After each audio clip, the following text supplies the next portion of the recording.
રાધે રાધે. આજે આપણે એક બહુ જ ગહન વિષય પર ચર્ચા કરવાના છીએ. બસ એક ક્ષણ માટે આપણે કલ્પના કરીએ કે આપણે આખી જિંદગી જે શાંતિ માટે કે જે ખુશી માટે સતત દોડધામ કરીએ છીએ. હા, જેની પાછળ આપણે આપણું આખું જીવન લગાવી દઈએ છીએ. બિલકુલ. જો એ બધું જ આપણી અંદર પહેલેથી જ મોજૂદ હોય તો રોજ સવારે ઉઠીને ઓફિસ ભાગવું, સામાજિક જવાબદારીઓ પૂરી કરવી કે પછી બેંક બેલેન્સ વધારવાની ચિંતા કરવી. આ બધી જ મથામણ વચ્ચે ક્યાંક ને ક્યાંક આપણે મૂળ વસ્તુ જ ચૂકી જઈએ છીએ. સાચી વાત છે. અને એટલે જ આજની આપણી આ ઊંડી ચર્ચા ખાસ કરીને ઓલ ગુજરાત લવર્સ કોમ્યુનિટી માટે છે. એવા તમામ લોકો માટે જેઓ આધ્યાત્મિકતાના સાચા અર્થને સમજવા માંગે છે. હા, અને આ આધુનિક દોડધામમાં આંતરિક શાંતિ શોધી રહ્યા છે. આજનો આપણો જે આધાર છે ને એ બહુ જ વિશેષ છે. આ અદ્ભુત માહિતી ગુજરાતીTV.com પરથી લેવામાં આવી છે, જેના કન્ટેન્ટ લેખક સેવક માધવ જાસપરા છે. બરાબર. તેમણે પરમ પૂજ્ય શ્રી પ્રેમાનંદજી મહારાજ દ્વારા 23 ફેબ્રુઆરી 2026ના રોજ આપવામાં આવેલા સત્સંગનો એક બહુ જ સુંદર સાર રજૂ કર્યો છે. હા, અને મુખ્ય વિષય છે આત્મસાક્ષાત્કાર અને આંતરિક મુક્તિનો માર્ગ. આજના આ ગહન અધ્યયનનું કોઈ ખાસ મિશન ખરું? રાધે રાધે. હા, ચોક્કસ. આજના આ વિશ્લેષણનો હેતુ માત્ર કોઈ ધાર્મિક પ્રવચન સાંભળી લેવા પૂરતો સીમિત નથી. આપણો મુખ્ય હેતુ એ સમજવાનો છે કે આધુનિક જીવનની આટલી બધી વ્યસ્તતા વચ્ચે આપણા આત્માની વાસ્તવિક સ્થિતિ ખરેખર શું છે. આપણે કઈ રીતે રોજબરોજના ભ્રમમાં જીવીએ છીએ અને સૌથી અગત્યનું, સંસારની તમામ જવાબદારીઓ નિભાવતા મુક્તિ કઈ રીતે મેળવી શકાય. વાહ!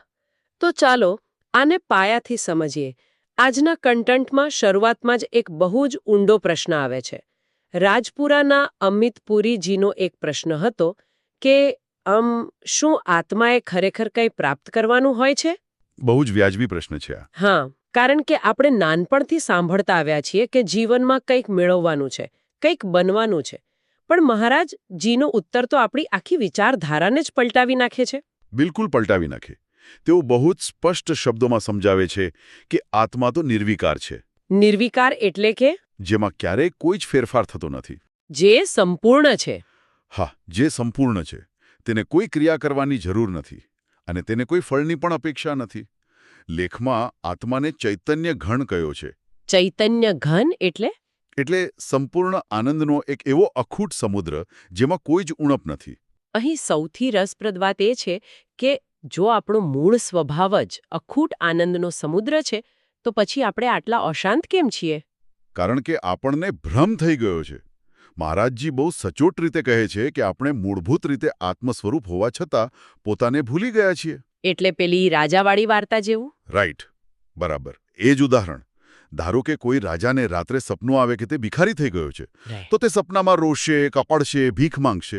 હા, પણ જેવો તે જાગશે તેને ખ્યાલ આવશે કે પોતે તો રાજા જ છે. બસ આવી જ રીતે આપણે આ ભૌતિક દેહમાં એટલા બધા એકરૂપ થઈ ગયા છીએ કે આપણો જે મૂળ આનંદ હતો તેને છોડીને પ્રકૃતિના ભોગોમાં જટવાઈ ગયા છીએ. અને આ ભોગોની જાળ કેવી રીતે કામ કરે છે એ બાબતે આજના લખાણમાં પંચભૂતો અને 5 ઇન્દ્રિયોના વિષયોનું બહુ જ સરસ વર્ણન છે.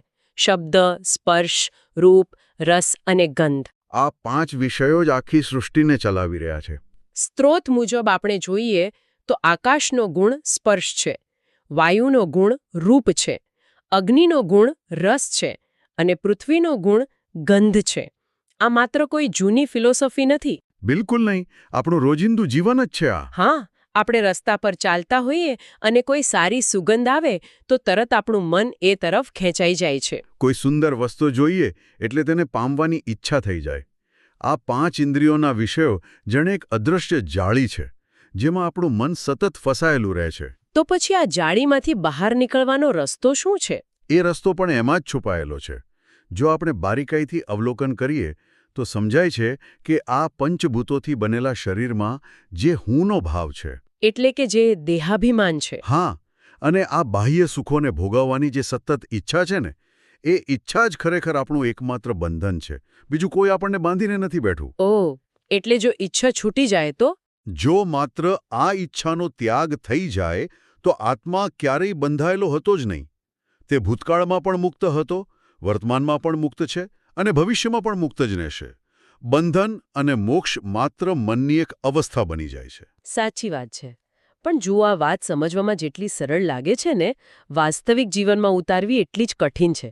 કારણ કે આજના કન્ટેન્ટમાં એકો બ્રહ્મદ્વિતીયો નાસ્તિ અને સોહમ જેવા મહાવાક્યોનો ઉલ્લેખ છે. હા, અહમ બ્રહ્માસ્મિનો ભાવ. હા, પણ આ બધું વાંચીને એમ થાય કે બધું સમજાઈ ગયું. પણ જ્યારે પ્રેક્ટિકલ લાઈફમાં કોઈ નાનકડું આકર્ષણ સામે આવે ને, ત્યારે આ બધું જ્ઞાન હવામાં ઉડી જાય છે. એકદમ પ્રેક્ટિકલ વાત કરી તમે. અને કદાચ એટલે જ લેખમાં સ્પષ્ટ કરવામાં આવ્યું છે કે કરોડોમાં કોઈ એકાદ વ્યક્તિ જ સાચા અર્થમાં આ ભગવત માર્ગે ચાલી શકે છે. મોટા મોટા પ્રવચનો આપવા સહેલા છે, પણ આકર્ષણ છોડવું બહુ કઠિન છે. અને આ કઠિન માર્ગ પર ચાલવા માટે જ ગુરુની કૃપા અને નામજપ અનિવાર્ય બની જાય છે. પણ કોઈ બહારથી આવીને જાદુઈ લાકડી તો ફેરવવાનું નથી, રાઈટ? બિલકુલ નહીં. પોતાનો ઉદ્ધાર તો આપણે જાતે જ કરવો પડશે. ગુરુ માત્ર એક માર્ગદર્શક છે. તેઓ નકશો આપી શકે, રસ્તો બતાવી શકે, પણ ચાલવાનું તો આપણે જ હોય છે. અને આ માયાની પાર જોવામાં સૌથી મોટો અવરોધ શું છે, એની બહુ જ રસપ્રદ ચર્ચા માધવ જાસ્પ્રાના આ લેખમાં આગળ આવે છે. આપણે વારંવાર માયા શબ્દ વાપરીએ છીએ, પણ આ માયા કામ કઈ રીતે કરે છે? હા, એ 3 ગુણો દ્વારા કામ કરે છે. રજોગુણ, તમોગુણ અને સતોગુણ. પ્રેમાનંદજી મહારાજે આ 3 ગુણોથી બચવાનો જે વિશેષ સંદેશ આપ્યો છે, તે આજના આપણા આધુનિક જીવનમાં બહુ જ લાગુ પડે છે. હા, આ 3 ગુણોને સમજવા બહુ જ જરૂરી છે. સૌથી પહેલા રજોગુણની વાત કરીએ. રજોગુણ એટલે સતત ક્રિયાશીલતા. સતત કંઈક ને કંઈક કરતા રહેવાની વૃત્તિ. આજના સમયનું પેલું હસલ કલ્ચર જે છે એ જ ને? એક્ઝેક્ટલી. જ્યાં મન એક પળ માટે પણ શાંત નથી બેસી શકતું, તે રજોગુણનું જ સ્વરૂપ છે. તે આપણામાં લોભ, કામ અને ક્રોધ સતત જગાડ્યા કરે છે. આમ રોજિંદા જીવનનું ઉદાહરણ લઈએ તો આ રજોગુણને પોષણ ક્યાંથી મળે છે એ જાણવું બહુ જ આશ્ચર્યજનક છે. લેખમાં આનો સીધો સંબંધ આપણા ભોજન સાથે જોડવામાં આવ્યો છે. અન્ન એવો ઓડકાર. હા, આજે આપણે હોટેલનું કે બજારનું ભોજન બહુ ખાઈએ છીએ. સ્ત્રોત અનુસાર આવું ભોજન રજોગુણને અત્યંત વધારે છે. વળી માંસાહારને તો સ્પષ્ટપણે રાક્ષસી ભોજન ગણાવ્યું છે, જે દુર્ગતિનું કારણ બને છે. હા, તેની સામે સાદું અને સાત્વિક ભોજન લેવાની વાત કહી છે. જેમ કે લેખમાં બ્રજવાસીઓની માધુકરીનો ઉલ્લેખ છે. આવું સાદું ભોજન ભજનમાં અને મનને શાંત રાખવામાં મદદરૂપ થાય છે. ભોજનની અસર મન પર કેટલી ઊંડી થાય છે, તેનું આ ઉત્તમ ઉદાહરણ છે. હવે જો આપણે તમોગુણ તરફ નજર કરીએ, તો તે બિલકુલ વિપરીત દિશામાં લઈ જાય છે. તમોગુણ એટલે જડતા ને આળસ ને? હા, અજ્ઞાન, ઊંઘ. આજના સંદર્ભમાં કહીએ તો રવિવારની આખી બપોર સોફા પર પડ્યા રહીને મોબાઈલમાં રીલ્સ જોયા કરવી. સવારે મોડે સુધી સૂવું. અને સારા કામોને ઢોંગ ગણવા. બિલકુલ. આ બધું જ તમોગુણ છે.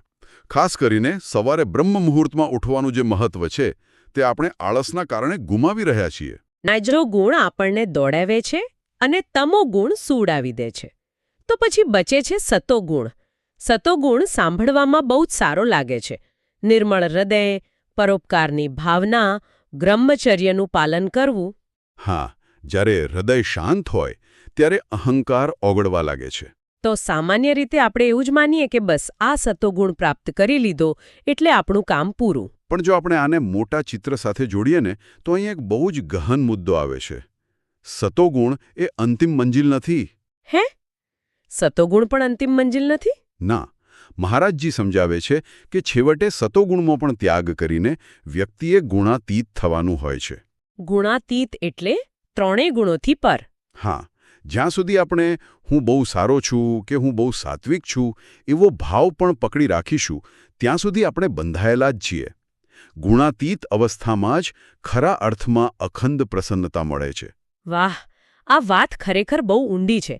પણ હવે આ બધાને પ્રેક્ટિકલ લાઈફમાં કેવી રીતે ઉતારવું? લંડનથી પ્રિતેશ ત્રિવેદીનો એક અત્યંત પ્રસ્તુત પ્રશ્ન આ કન્ટેન્ટમાં છે. કામ, પરિવાર અને અધ્યાત્મ વચ્ચે સંતુલન કેવી રીતે રાખવું? બહુ જ કોમન પ્રશ્ન છે આજના સમયનો. હા, કારણ કે નોકરીના 8 કલાક અને પરિવારનું પોષણ કરતા કરતા ભગવાનને યાદ કરવાનો સમય જ ક્યાં મળે છે? મહારાજજી બહુ વ્યવહારિક અને સચોટ જવાબ આપે છે કે જીવનના આવા વિભાગો ન પાડો. નોકરીના 8 કલાક અને પરિવારનું પોષણ આ બધું જ ભગવાન માટે છે એમ માની ન કરો. આના માટે સ્ત્રોતમાં એક અત્યંત સુંદર ઉદાહરણ આપેલું છે મુંબઈનું.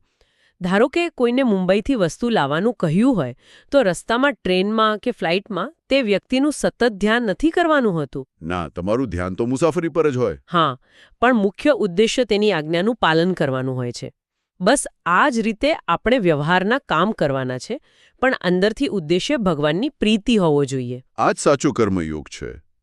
અને મહારાજજી આ સમજાવવા રાજા જનકનો સંદર્ભ આપે છે. રાજા જનક આખું રાજ્ય ચલાવતા હતા, છતાં તેઓ વિદેહી કહેવાતા, કારણ કે બધું જ ભગવાનને સમર્પિત કરી દેવાથી સામાન્ય કામ પણ ભક્તિ બની જાય છે. કર્મફળની કોઈ ઈચ્છા વિનાનું કર્મ. હવે એક બહુ જ ગંભીર મુદ્દા પર આવીએ. શિવ નારાયણ દ્વિવેદીના પ્રશ્નનો હવાલો આપીને આજના સમયની વરવી વાસ્તવિકતા વર્ણવવામાં આવી છે. લોકો ધર્મગ્રંથોના પોતાના મનસ્વી અર્થ કાઢે છે. હા, અને આ બહુ જ ચિંતાજનક છે. ધન અને પ્રતિષ્ઠા માટે શાસ્ત્રોનો દુરુપયોગ થઈ રહ્યો છે. મહારાજજી ગંભીરતાથી નોંધે છે કે ગીતાજી કે અન્ય શાસ્ત્રોની વ્યાખ્યા કરવાનો અધિકાર માત્ર બ્રહ્મબોધ સંપન્ન મહાપુરુષોને જ છે. એટલે કે જેમણે સત્ય માત્ર વાંચ્યું નથી પણ અનુભવ્યું છે. બિલકુલ. અને જ્યારે આ માર્ગોની વાત આવે છે ત્યારે ઓડિશાના હેમંતજીના પ્રશ્નની ચર્ચા આવે છે. તેઓ અદ્વૈત વેદાંતના વિદ્યાર્થી છે, પણ હૃદયથી ભક્તિમાં આસક્ત છે. જ્ઞાન માર્ગ એટલે કે અદ્વૈત અને ભક્તિ માર્ગ, આ બંને વચ્ચેની સરખામણી બહુ સુંદર રીતે કરી છે લેખમાં. હા, જ્ઞાન માર્ગ કઠિન છે કારણ કે તેમાં બધું હું જ બ્રહ્મ છું ના ભાવથી કરવાનું હોય છે. ત્યાં પતનનો ભય રહે છે કારણ કે સાધક એકલો છે. જ્યારે ભક્તિ માર્ગમાં ભગવાન સાચવી લે છે. સ્ત્રોતમાં એક બહુ સરસ પંક્તિ છે, જેમી બાલક રાખે મહતારી, એટલે કે જેમ માતા બાળકને સાચવે છે એમ ભગવાન ભક્તને સાચવે છે. અને બંનેની અંતિમ સ્થિતિ એક જ છે, હુંનો લય થવો, અહંકારનો નાશ થવો. સતત નામ જપ કરવાથી જ્ઞાન આપોઆપ પ્રાપ્ત થઈ જશે. તો આખા અધ્યયનનો નિચોડ એ જ છે કે આત્મા મૂળભૂત રીતે મુક્ત જ છે. માત્ર ભોગોની અને સંસારની આસક્તિ જ તેને બાંધી રહી છે. જીવનના દરેક કાર્યને પ્રભુમય બનાવી દેવાથી મોક્ષનો માર્ગ સરળ બને છે. બિલકુલ. અને આ ચર્ચા પૂરી કરતા પહેલા હું સાંભળનારાઓ માટે એક અંતિમ વિચાર અહીં મૂકી જવા માંગુ છું. હા, ચોક્કસ. જો આપણો આત્મા પહેલેથી જ પૂર્ણ અને સ્વતંત્ર છે, તો આજે જ તમારા પોતાના મનમાં તપાસ કરો કે એવી કઈ એક નાની ઈચ્છા કે આદત છે જે તમને આ પૂર્ણતાનો અનુભવ કરતા રોકી રહી છે. શું એ ખરેખર એટલી કિંમતી છે કે તેના માટે અખંડ શાંતિ જતી કરવી પડે? આ ખરેખર બહુ જ પાવરફુલ વિચાર છે. દરેક શ્રોતાએ આના પર વિચારવા જેવું છે. મિત્રો, આજની આ ગહન આધ્યાત્મિક માહિતી અને કન્ટેન્ટ gujaratiTV.com પરથી લેવામાં આવ્યું છે, જેના લેખક સેવક માધવ જાસ્પરા છે. બહુ જ સુંદર સંકલન કર્યું છે તેમણે. જો તમને આજની આ ચર્ચા અને વિશ્લેષણ પસંદ આવ્યું હોય તો અમારી ચેનલને લાઇક, શેર અને સબસ્ક્રાઇબ કરવાનું ચૂકશો નહીં. અને તમારા અમૂલ્ય પ્રતિભાવો અમને કોમેન્ટ બોક્સમાં જરૂરથી મોકલો. ફરી મળીશું. રાધે રાધે. રાધે રાધે.